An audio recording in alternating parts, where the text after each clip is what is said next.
Ce fichier est pour moi digne d'un film d'horreur maritime. Imaginez-vous au Nigeria, dans la ville de Lafia, en 1957. Une femme, habillée de façon anachronique pour l'époque et pour la région, vient d'être retrouvée errant dans les environs. Les villageois, perplexes, l'emmènent chez un propriétaire néerlandais pour l'interroger. Jusqu'ici, rien de bien étrange. Sauf que cette femme prétend être Sarah Bridge, l'épouse du capitaine Benjamin Briggs. Et c'est là que l'histoire prend vraiment une tournure surréaliste. Car je sais pas si vous connaissez, mais le Marie Céleste est un navire légendaire pour des raisons bien précises.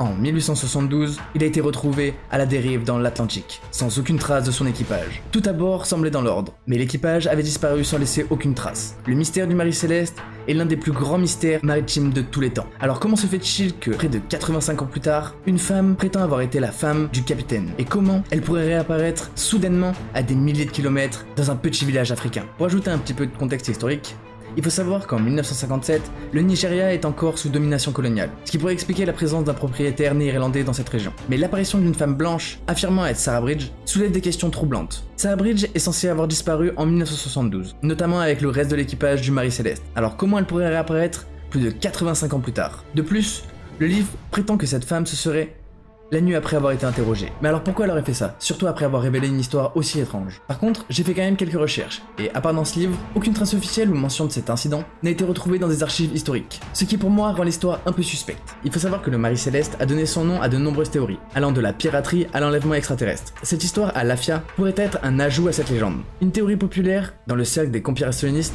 affirme que l'équipage aurait été transporté à travers le temps, ou emporté par des forces surnaturelles. Mais cela pour moi reste bien sûr du domaine de la fiction. Et comme j'ai dit précédemment, malheureusement aucune source ou archive fiable ne corrobore l'histoire de cette apparition de Lafia en 1957. Cependant pour moi cette histoire, elle rappelle quand même d'autres cas d'apparitions mystérieuses dans l'histoire, où des personnes sont prétendument réapparues des décennies après leur disparition. Et souvent, ces récits sont liés à des enlèvements ou des voyages dans le temps. Donc si vous voulez que je vous fasse une vidéo à part entière sur ce genre de sujet, n'hésitez pas à me le dire dans les commentaires. De plus, pour ceux que ça intéresse, il faut savoir que j'ai déjà fait une vidéo sur le Marie Céleste, donc sachez que vous pouvez aller la voir directement sur ma chaîne YouTube. Pour finir, j'ai quand même trouvé une hypothèse alternative.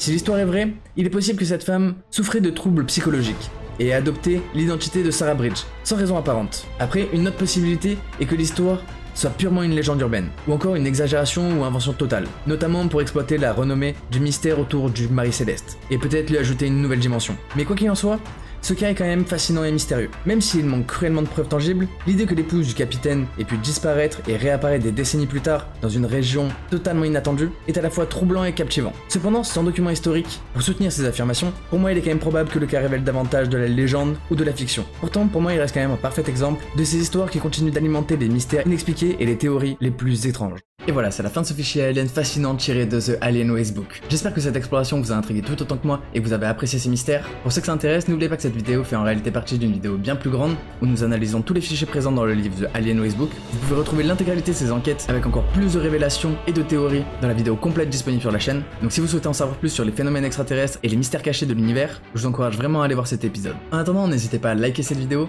abonnez-vous pour ne pas manquer les prochains épisodes et partagez-moi toutes vos théories en commentaire. Merci d'avoir regardé et nous on se retrouve dans un prochain épisode. C'était Kick on Fire, peace out.